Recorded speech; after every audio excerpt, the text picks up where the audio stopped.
The data since spring 2025 show a clear deterioration in the U.S. export picture and a widening drag from trade policy. Official monthly accounts report that total U.S. exports fell 4% from April to May to $279 billion, the sharpest one-month drop of the year to that point. Within that, goods exports fell by $11.4 billion to $180.2 billion. Financial press coverage highlighted that May's goods export decline was the steepest since the 2020 pandemic shock, driven in large part by a double-digit fall in the industrial supplies and materials category after an unusual April spike in non-monetary gold shipments. In June, exports edged down again to $277.3 billion, while imports fell even more sharply, temporarily shrinking the monthly gap. But the year-to-date arithmetic still worsened. Through June 2025, the overall goods and services deficit was up 38.3% from the same period in 2024, because imports have grown much faster than exports. The trade policies introduced by Trump since early 2025, along with the resulting measures and countermeasures, are already filtering through to global markets and reducing demand for U.S. goods and services abroad.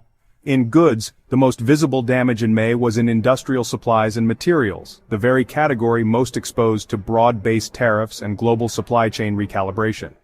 In services, inbound tourism, a major export of travel services, has turned down. The World Travel and Tourism Council now projects a $122.5 billion year-over-year drop in international visitor spending in the United States for 2025 to just under $169 billion. And major tour operators report that stricter border and visa rules are pushing European travelers to alternative destinations.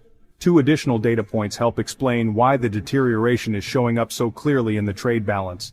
First, May's export price index fell 0.9% month over month, the largest one-month drop since 2023. So part of the value decline reflects weaker pricing power abroad, not just volumes.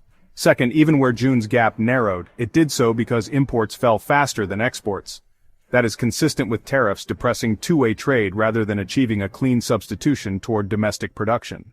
With these immediate developments in mind, it is useful to turn to the outlook for the United States economy as presented in the most recent assessments from leading American financial institutions and major global economic organizations.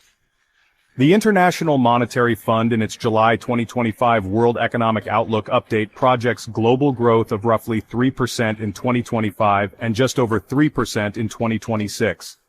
The fund notes that part of the recent strength in international trade volumes is due to front-loading of purchases ahead of tariff increases rather than a genuine recovery in global demand. It also highlights that higher tariffs and policy uncertainty represent meaningful downside risks. The World Trade Organization offered a similar message in its August 2025 trade forecast.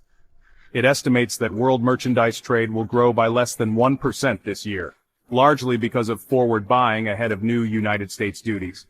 The Organization for Economic Cooperation and Development provides a closer look at the United States itself.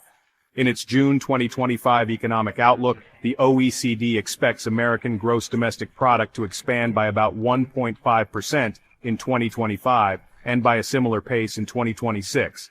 However, it cautions that headline inflation is set to pick up again toward the end of this year because of higher import prices linked to tariffs, and it observes that retaliation by some trading partners is already underway.